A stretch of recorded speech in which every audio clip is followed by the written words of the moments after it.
Hello, everyone, and welcome to the Asher Marketing Podcast. I'm Anthony Giuliano, and my guest this week is Matt Ballard. Matt, how you doing? Doing great, Anthony. Thanks for having me. Well, thank you for joining us all the way from the great state of West Virginia. How are things in West Virginia today? Well, things are great in West Virginia. You know, it is almost heaven, so it's always a good day.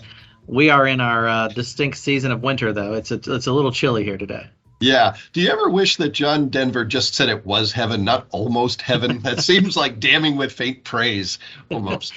It's a great point, but you know, recently I was watching an NFL game. They were playing in Germany, and the crowd busted out in that song. So it's known worldwide. So help me out. What was the connection there, or is it kind of like a song like Sweet Caroline, where it doesn't really matter? It's just sort of, something people like to sing, or was there any connection there that I missed? I don't know the actual genesis of why they sang that, but I had two. It could just be like Sweet Caroline. It's just something everybody knows. The other, though, is that in that game, it included the Seattle Seahawks were the team. And Geno Smith, the quarterback there, who's doing really well, is a West Virginia University football player, former, and WVU grad. So that could have also been why. All right. Well, let's go with that. I like that theory.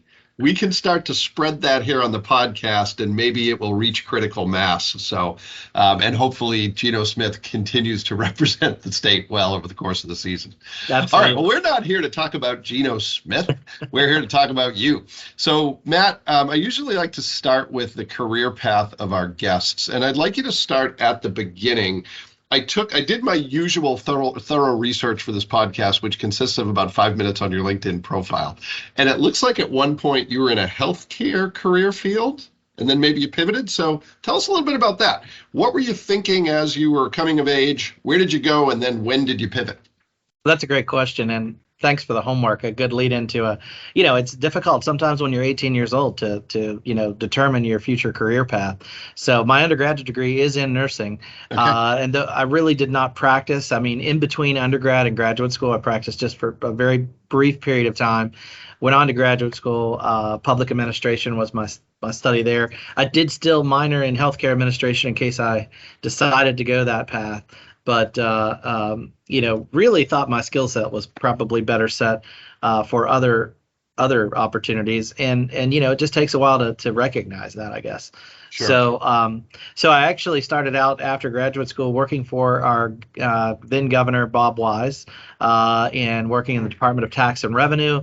Did a lot of really interesting projects there, and spent about 3 years there. And then one of the projects that I worked on there was helping the governor help businesses that needed to recover from a flood that had happened in West Virginia. Mm-hmm. And that took part in mostly the southern part of the state. And so as I traveled there to help in those efforts, there are efforts to help people with their home, but not so much their businesses. Sure. So the governor really wanted to focus on that. And that took me to a lot of the southern coal fields.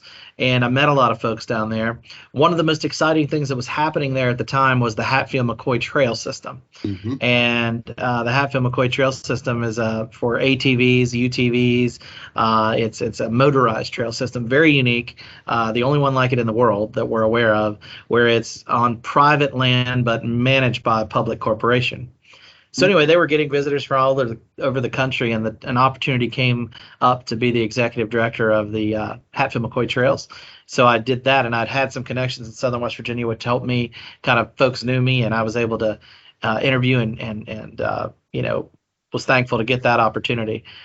And talk about exciting, Anthony. That project continues to grow. It sold 90,000 permits to ride that trail system last year. Wow. Yeah, well, that's great. And it's in a part of the state too where a lot of folks always thought they'd be working for someone else, but they've opened up their own businesses as a result of it. They've opened up cabins and campgrounds, and it's a real tourism destination. So it remains an exciting project, and I spent 3 years doing that.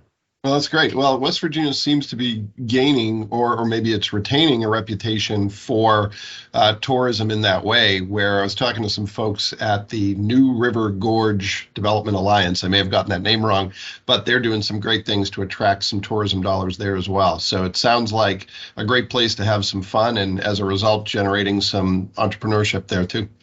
Yeah, it really is. I call it the East Coast playground.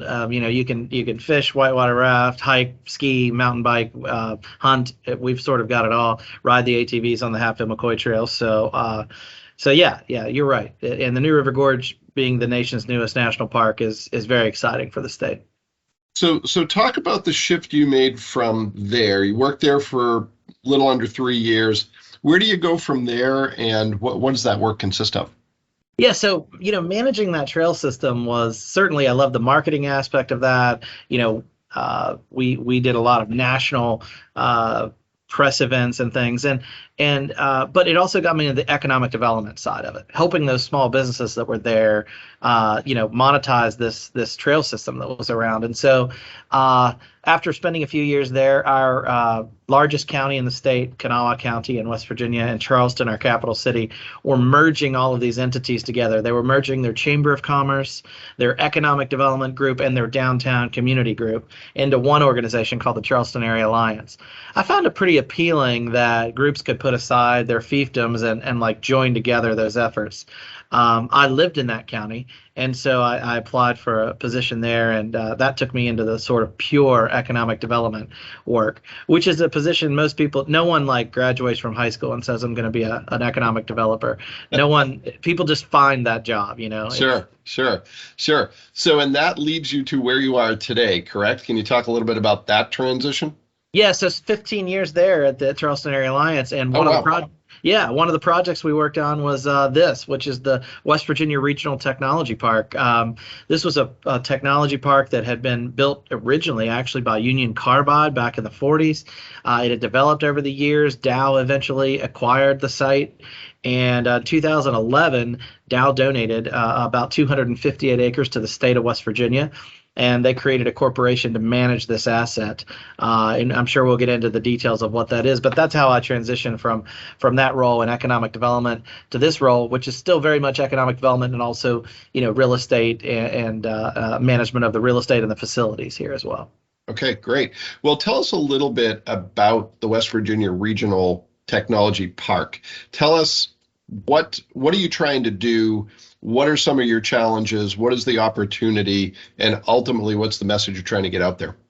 Yep. Well, the park is, we're all about science, technology, and innovation. Those are our focus points. In fact, here at the park, there have been over 30,000 patents have been developed just in this 258 acres. A lot of that by Union Carbide, but many of it by the companies that are here now. We have 26 companies on the site, and we're growing. I mentioned earlier when Dow donated the park or portion of the park to the state. At that time, there were 550 jobs here. Today, there's over 1,000. Oh, wow. So we're creating a place for innovation. We're creating very unique space, laboratory facilities, pilot plants, office space, warehousing, manufacturing space for really commercializing new technologies and innovation. That's our key. And is there an opportunity for collaboration among the entrepreneurs in the park? In other words, are there synergies among the businesses that are in the park? And if so, what are some examples of that? Yeah, absolutely. With those 26 businesses that we have are all dynamic and unique. And we really bring people together, what we call intentional collisions. We have campus-wide events so that people are networking and learning what others are doing. And what we found come out of that is collaborative efforts. So people applying for federal grants or people working on it to tackle an engineering or chemistry challenge together. And so there's a lot of collaboration that happens. One of our most dynamic companies is a company called Matrix, and they are fantastic engineers, scientists, and chemists, and they often find themselves around campus with other companies working on projects with them and contracting with them to do whether that's process design improvement or just walking people through the steps of how to commercialize new technologies.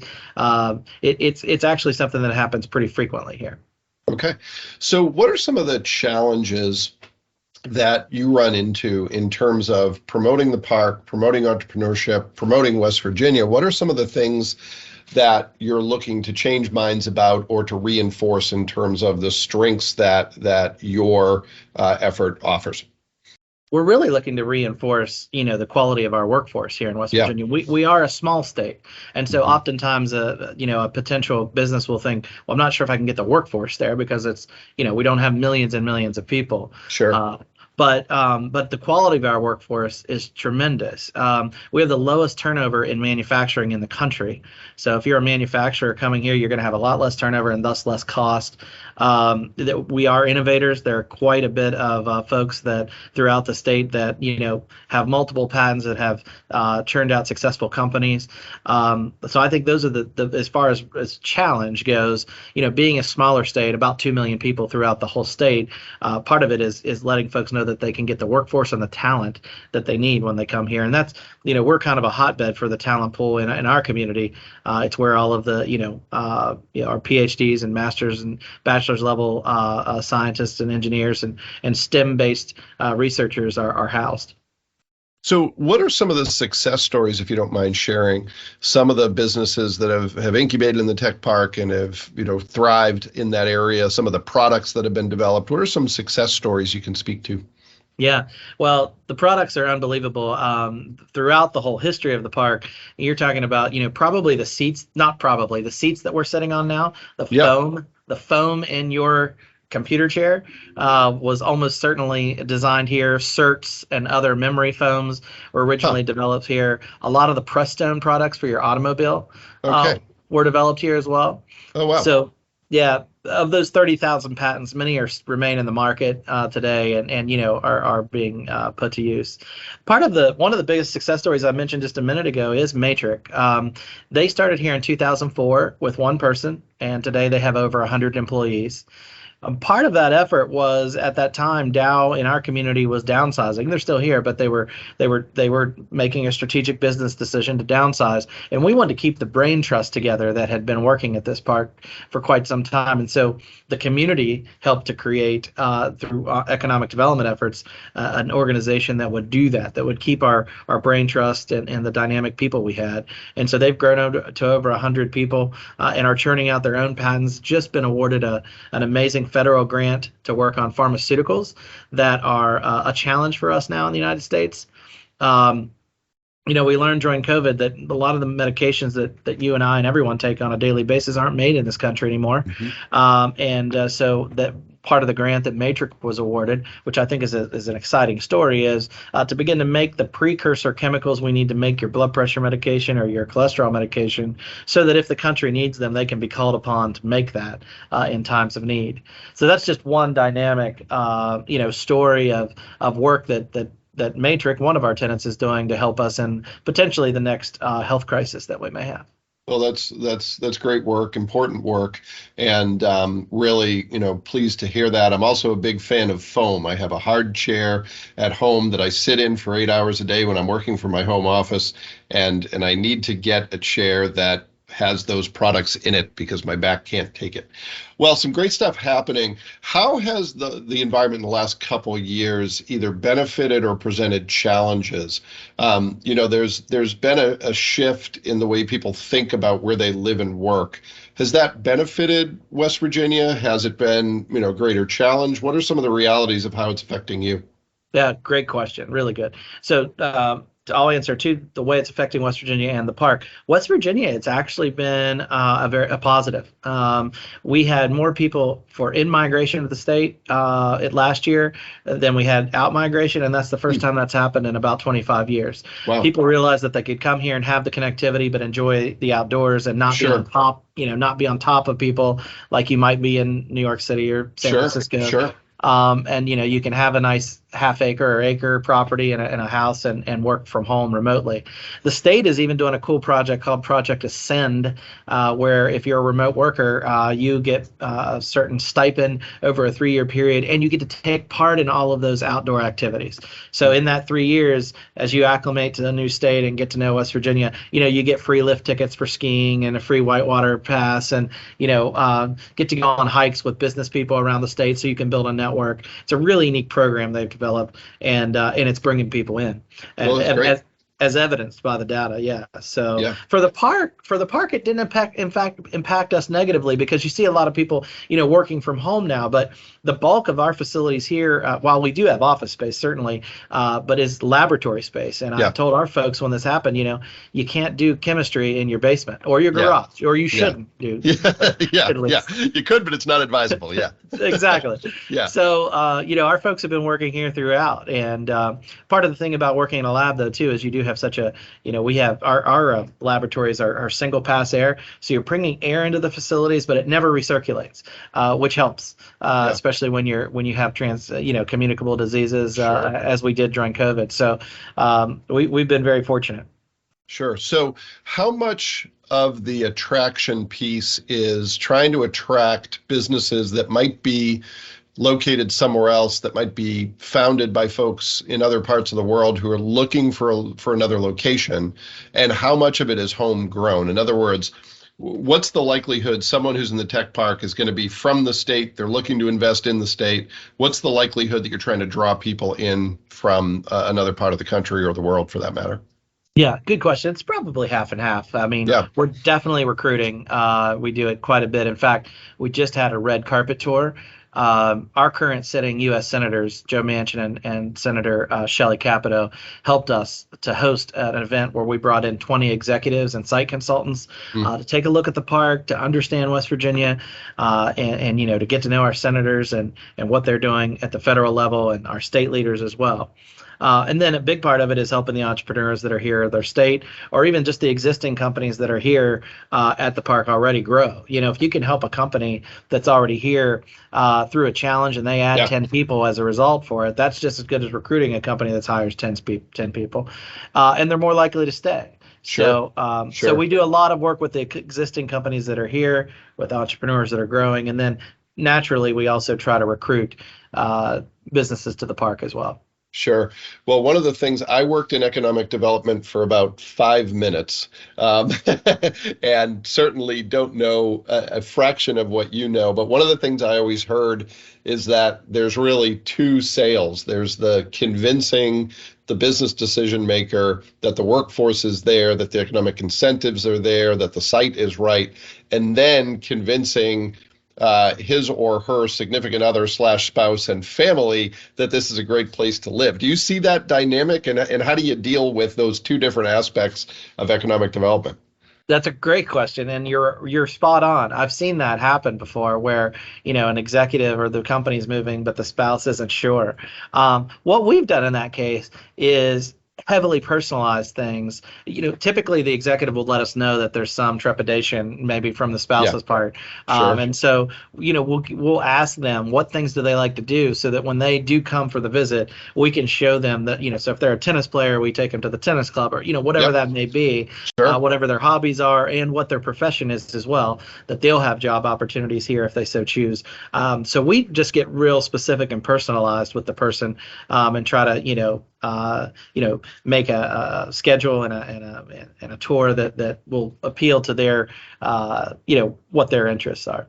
Yeah, no, I think that's really wise in terms of an approach. I think there's parallels between your part of the world and where I am, where there's not a lot on the surface that appears sexy about Northeast Indiana, but I'm a transplant, came here from Massachusetts, and the quality of life was pretty good, but the cost of living was even better. But over time, I think this part of the world has learned that one of its advantages is connectivity, where, you mentioned the relatively small size population-wise, where it's easier to connect the dots. And from an entrepreneurship and economic development standpoint, it's critical to be able to collaborate and communicate without having to go through multiple layers. So I don't know if it's true for you, but in my neck of the woods, there's not 6 degrees of separation. It's more like 2 or 3 sometimes. Have you seen that effect, and has that benefited the entrepreneurs and business decision makers in terms of their ability to get things done in the state of West Virginia?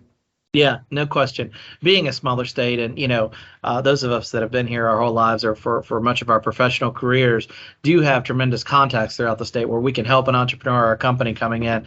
And I had an intern in my last job that she had gone to Columbia University and had come to West Virginia for an opportunity, and she articulated it really well that helped me better see it, which was the ladder that the rungs that you have to climb to success in West Virginia are just so much shorter because you quickly get to know all the decision makers, and they're willing to help you.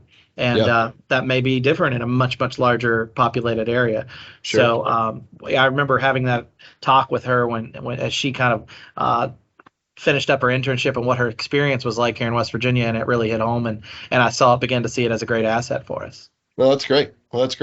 So, Matt, what are some of the things on the horizon as you look ahead? What are some of the things that are exciting that you're looking forward to? Maybe they're keeping you up at night a little bit, maybe a combination of those things. What's next for the West Virginia Regional Tech Park?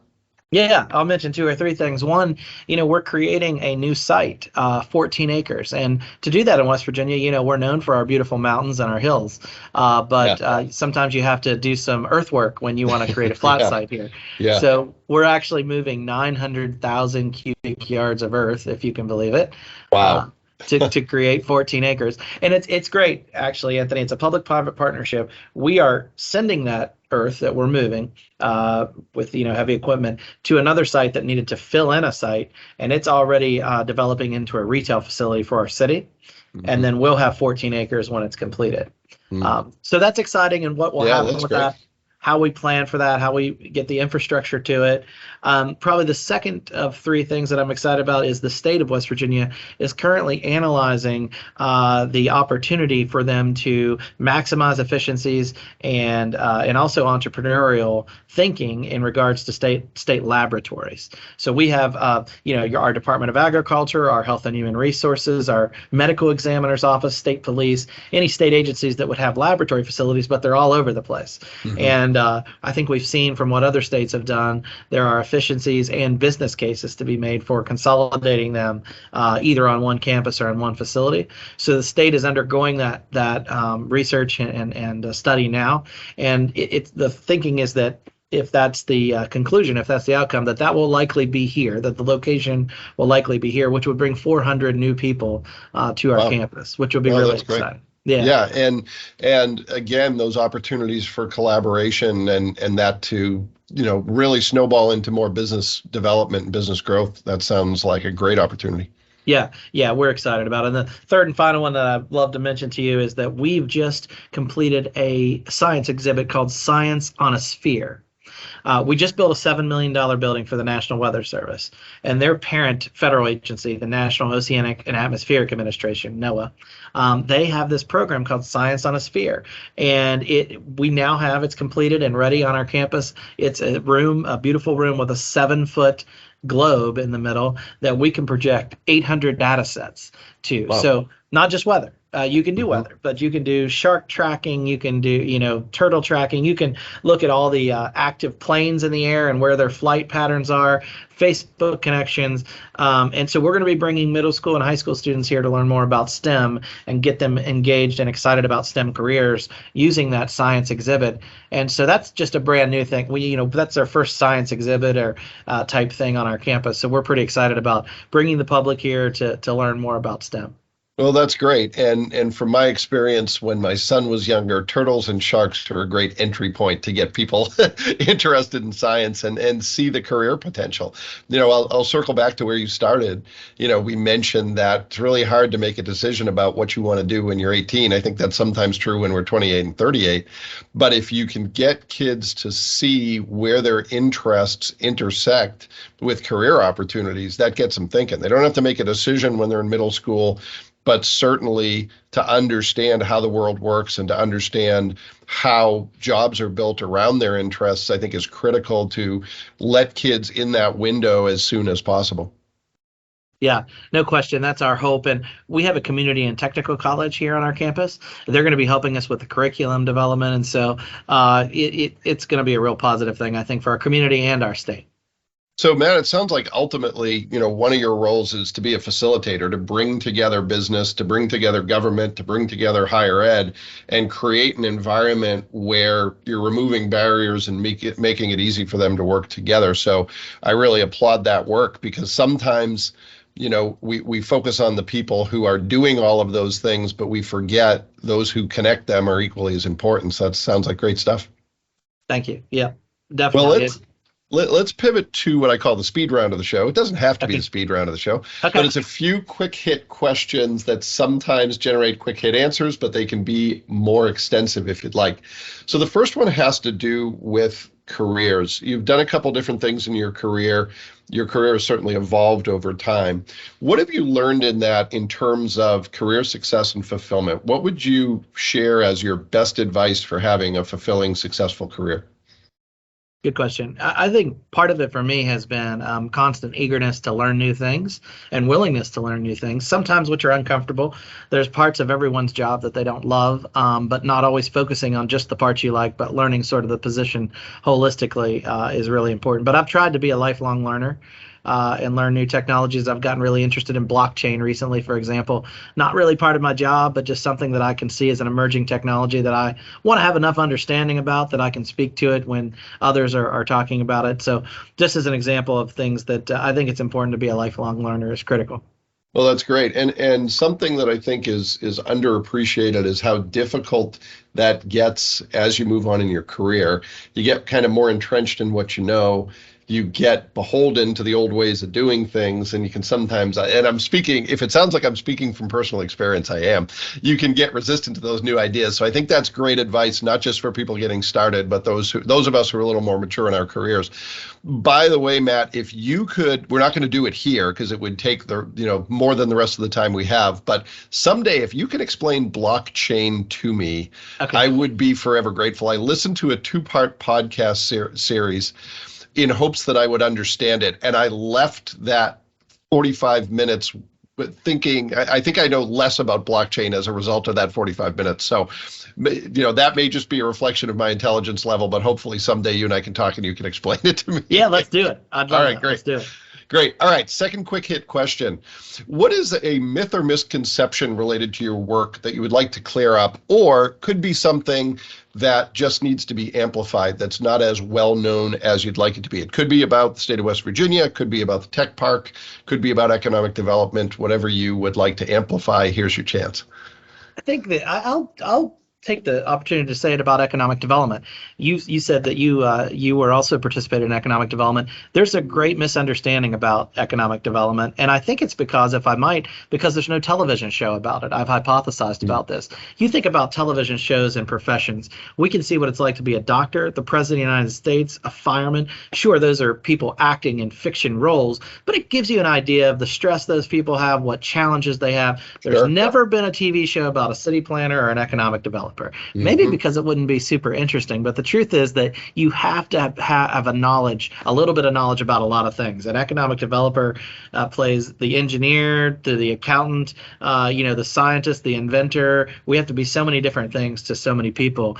And these are critical positions in everyone's community that really help push things and make them go that people don't always see. It's usually happening in the background. So, I think I would say is, I don't know if it's a misconception or just not a lot of exposure the general public has to how economic development happens. So if you're out there and you're enjoying the podcast, take a minute to look up your local economic development organization, get to know who those folks are, and work with them, help them, or ask them to help you if you're in need with your small business or a business challenge. Well, I think a related challenge is that when people hear about economic development or economic developers, it tends to be negative. There's a lot of positive things that never really get attention called to them. You'll see folks, in hard hats with shovels that are groundbreaking, but nobody connects that back to economic development. They're thinking about the new business that's coming in or the business that's expanding. And sometimes it's only in the media when it's a location that's causing controversy, when it's moving dirt and people can see it, but there might be challenges associated with that. So I think that's a really good point. Maybe when you're not explaining blockchain, you can start a TV show about economic development. It might only last an episode or two, but it's worth a try. All right, well, maybe give it a shot. All right, one last quick hit question, and this one's a little bit of a wild card. What is a tool, trick, tip, hack, whatever you want to call it, that you use in your work that you think other people would benefit from? Now, it doesn't have to be groundbreaking. We've had people answer that question by saying Google. We've had people talk about apps that they use, different strategies for getting their work done. But what's something important to you that you think more people deserve to know about? Well, that's a great question. I think particularly maybe not an app, but maybe just a life hack or a professional hack, and maybe for some of the your listeners who are just coming into the field of marketing or economic development or what it may be, and that is networking. You can't undervalue. People talk about it all the time. And no, today it's not a Rolodex; it's a digital. But my Outlook contacts are, extremely valuable to me. I keep them updated when people move jobs. I notice that on LinkedIn or whatever. I go in and change their titles, their positions. I reach out to get their emails and phone numbers. You just never know when you're going to need those folks, and I have countless examples of where that's happened for me. So don't just rely on social media or others to stay connected to people. Do your own homework. Keep your network fresh and updated, so that when you need to call on past contacts, friends, colleagues, and professional experts, you can do that. That's still very relevant today, even in a world without a paper Rolodex on your desk. Yeah, I think that's great advice. I'm old enough to remember a time I finished college pre-internet. And one of the biggest changes is that relationships today, I think they're even more important. And I think it is easier to get connected to people, but you have to do the research and the homework. It used to be, when I was coming of age, you relied upon chance to meet the right people. You'd go to an in-person networking event and hope there would be people relevant to you. Today, you don't need to do that. You can go online and be selective about who you want to connect with. I think that the catch is you still have to do the work in the real world. What I hear you saying is social media is a good start, but that has to have an impact in the real world, or it's not worth all that much. Absolutely. I agree. Yeah. Well, Matt, it has been great building a little relationship with you across a few states here. So I really appreciate you doing this. Thanks for being on the podcast. Thank you, Anthony. I've enjoyed it. I appreciate it very much. Well, thanks to everyone who took the opportunity to listen to this episode of the Asher Marketing Podcast. We'll be back next time with another great guest, and we hope you'll join us then.